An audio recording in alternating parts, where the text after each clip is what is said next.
আখতার ঋতু, আপনি জানতে চেয়েছেন কিছু কিছু মেয়েদেরও ছেলেদের মতো মোচের জায়গায় লোমকূপ থাকে। আমার প্রশ্ন হচ্ছে এই লোমগুলো ফেলা যাবে কি না, নাকি ব্রু প্লাকের মতো হারাম হয়ে যাবে? পরে জান্নাতুল ফেরদাউস আপনি জানতে চেয়েছেন অসুস্থতা থেকে মুক্তি লাভের জন্য রোজা মানত করা যাবে কি না। আরিফ জানতে চেয়েছেন যদি কোনো মুসলিম দীর্ঘ 3 সপ্তাহ সালাত আদায় না করে তাহলে সে ব্যক্তি কি ইসলাম থেকে খারিজ হওয়ার সম্ভাবনা আছে? রূপসা জাহান মেঘা আপনি জানতে চেয়েছেন শুক্রবার ছেলেদের জুমার নামাজ শেষ না হলে মেয়েরা জোহরের নামাজ আগে পড়তে। বিলম্ব না করে চলুন আমরা চলে যাই আমাদের প্রশ্নোত্তরে সরাসরি। মেঘা আপনি জানতে চেয়েছেন শুক্রবার ছেলেদের জুমার নামাজ শেষ না হলে মেয়েরা জোহরের নামাজ আগে পড়তে পারবে কি না, এবং পড়লেও নামাজ হবে না, এরকম অনেকে বলেন, এমনটি সঠিক কিনা?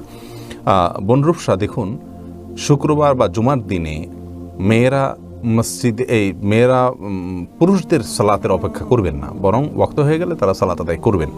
পুরুষরা মসজিদে সালাত আদায় করেছেন কি না, সালাতের সময় হলো কি না, এই বিষয়গুলো তাদের দেখার কোনো প্রয়োজন নেই, বরং মেয়েরা তারা খেয়াল করবেন শুধুমাত্র যে মসজিদে ওয়াক্ত হলো কি না। যদি ওয়াক্ত হয়ে থাকে তাহলে সেক্ষেত্রে তারা তাদের বাসায় সালাত আদায় করবেন, এবং পুরুষদের মসজিদে সালাত আদায় হোক বা না হোক এ বিষয়টি তাদের দেখার কোনো প্রয়োজন নেই। জান্নাতুল ফেরদাউস আপনি জানতে চেয়েছেন অসুস্থতা থেকে মুক্তি লাভের জন্য রোজা মানত করা যাবে কি না। দেখুন, অসুস্থতা থেকে মুক্তি লাভের জন্য অবশ্যই আপনি রোজা মানত করতে পারেন, যে কোনো কাজের জন্যই মানত করা যেতে পারে। তবে হ্যাঁ, মান্নত এটা খুব বেশি প্রশংসনীয় কাজ নয়, বরং একজন মুসলিম হিসাবে আমাদের যে জিনিসটি করা উচিত তা হলো, আমি অসুস্থ আছি, আল্লাহ রাব্বুল আলামিনের রহমত প্রাপ্তির আশায় একটু আমল করলাম, একটু নফল রোজা এমনিতে রাখলাম, তাহলে সেটা হবে আমাদের জন্য ভালো এবং উত্তম কাজ। কিন্তু যদি আমাদের অসুস্থতাজনিত কারণে আল্লাহ রাব্বুল আলামিনের কাছে এভাবে মানত করি, আল্লাহ আপনি সুস্থ করে দিন, আমি রোজা রাখবো, তাহলে সেটা জায়েজ আছে, কিন্তু এভাবে না করে আগে থেকে রাখা উচিত। মানত করে কোনো কিছু আদায় করা কেমন যেন আল্লাহকে শর্তের মধ্যে ফেলা, যে আল্লাহ এটা আপনি করে দেন তাহলে আমি রোজা রাখবো। তার চাইতে আগে রোজা রাখুন এবং রোজা রেখে আল্লাহর কাছে প্রার্থনা করুন যাতে আল্লাহ আপনাকে সুস্থ করে দেন। বাকি মানত করা জায়েজ আছে, কোনো অসুবিধা নেই। প্রশ্ন হলো, যদি কেউ হারাম টাকা দিয়ে আকিকা করে তাহলে তার আত্মীয়রা ওই আকিকার গোশত খেতে পারবে কি না? বোন জান্নাতুল মাওয়া, আকিকা যদি কেউ হারাম টাকা দিয়ে করে এবং আপনি যদি জানতে পারেন যে আকিকা যে করা হয়েছে এটা হারাম লিআইনিহি, অর্থাৎ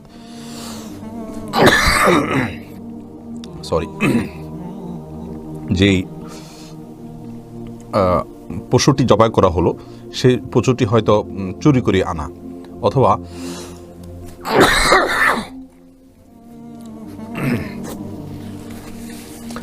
অথবা আপনার সেই পশু যে টাকা দিয়ে কেনা হয়েছে সে টাকাটা চোরাই টাকা, এরকম যদি হয় তাহলে সেটা খাওয়া কোনো অবস্থাতে জায়েজ নাই।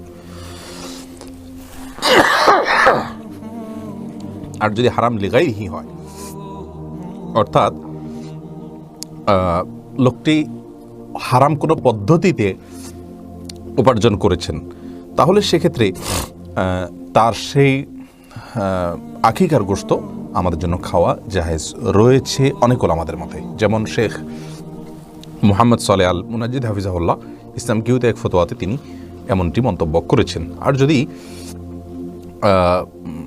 হারাম লিআইনিহি হয়, মূলগত হারাম হয়, যেমন চোরাই করা টাকা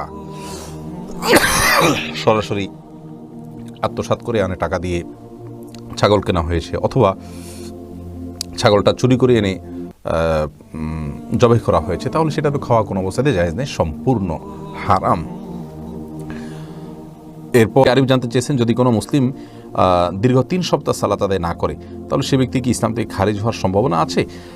না, ইসলাম থেকে খারিজ হওয়াটা এটার উপর নির্ভর করে না। তিনি যদি অপরাধ বোধ তার ভিতরে থাকে, সালাত আদায় করতে পারছেন না, তার ভিতরে আন্তরিকতা আছে, তিনি সালাত আদায় করতে চান কিন্তু হয়ে উঠছে না কোনো কারণে, তাহলে সেক্ষেত্রে আপনার তার জন্য এটা তার কারণে ঈমান থেকে তিনি খারিজ হয়ে যাবেন না। আর যে সালাতের প্রতি তিনি বেপরোয়া হন, সালাতের ফরজ হওয়াকে অস্বীকার করেন বা অপরাধ বোধ তার ভিতরে না থাকে, তাহলে তার ঈমান নিয়ে আমরা সন্দেহ করতে পারি। যদিও ইচ্ছাকৃত সালাত ত্যাগকারীকে অনেক উলামায়ে কেরাম কাফির বলেছেন, যেমন সৌদি আরবের সর্বোচ্চ ওলামা পরিষদের সাবেক প্রধান শেখ এবং মুফতি আম তথা সে দেশের জেনারেল মুফতি শেখ আব্দুল আজিজ বিন আবদুল্লাহ বিন বাজ রাহিমাহুল্লাহ সহ অনেক ইমামগণ, অনেক বড় ওলামায়ে কেরাম, তাদের মতে ইচ্ছাকৃত সালাত ত্যাগ করলে সে কাফির। তো তাদের ফতোয়া অনুযায়ী কাফের হয়ে যাবে, কিন্তু জমহুর বা বেশিরভাগ আমাদের মতের ব্যতিক্রম, অর্থাৎ এর কারণে সে কাফের হবে না। তবে দিন জুমা যদি কেউ অনুপস্থিত থাকে তাহলে সেক্ষেত্রে তার অন্তরে মোহর মেরে দেওয়া হয়, এরকম একটা হাদিস রয়েছে। তার আলোকে আপনার বলা যেতে পারে যে 3 জুমা যদি ইচ্ছাকৃত সে না পড়ে থাকে তাহলে সে ব্যক্তির ঈমান নিয়ে আমরা সন্দেহ করতে পারি। ঋতু, আপনি জানতে চেয়েছেন কিছু কিছু মেয়েদেরও ছেলেদের মতো মোচের জায়গায় লোমকূপ থাকে। আমার প্রশ্ন হচ্ছে এই লোমগুলো ফেলা যাবে কি না, নাকি ব্রু প্লাকের মতো হারাম হয়ে যাবে? বোন তাসনিম, এ বিষয়ে আমাদের একটি ভিডিও রয়েছে। মেয়েদের দাড়ি বা মোচ ইত্যাদি গজালে সেটার বিধান কি হবে, আপনি অনুগ্রহ করে সেই ভিডিওটি দেখে নেবেন, সেখানে আপনি বিস্তারিতভাবে জানতে পারবেন। দিন মান্না, আপনি জানতে চেয়েছেন মৃত বাবাকে স্বপ্ন দেখলে করণীয় কি কোরআন সুন্নাহর আলোকে। ভাই মাইনুদ্দিন, এ বিষয়ে আমাদের বক্তব্য আছে। মৃত আত্মীয় স্বজনকে স্বপ্ন দেখলে করণীয় কি, আমাদের ইউটিউব চ্যানেল অথবা এই পেজে আপনি সার্চের ঘরে গিয়ে সার্চ করলে ভিডিওটি পেয়ে যাবেন। বিশেষ কোনো করণীয় নেই। আপনি তাকে দেখেছেন, আপনার তার প্রতি ভালো লাগা ভালোবাসা কাজ করছে, তার জন্য আপনি এই জন্য বিশেষ করে আল্লাহর কাছে দোয়া করুন, আল্লাহর কাছে চান, তার পক্ষ থেকে দান সাদকা করুন। বাস, নির্দিষ্ট করে কোনো কিছু করতে হবে এমন কোনো বাধ্যবাধকতা নেই। ইমন জানতে চেয়েছেন নেককার স্ত্রী পাওয়ার জন্য একটি আমলের কথা শুনেছি, তা হলো সূরা ইয়াসিন দিয়ে 2 রাকাত নামাজ পড়ে একটা দোয়া পড়ার। এই আমলটা কি সহিহ হাদিসের মাধ্যমে প্রমাণিত?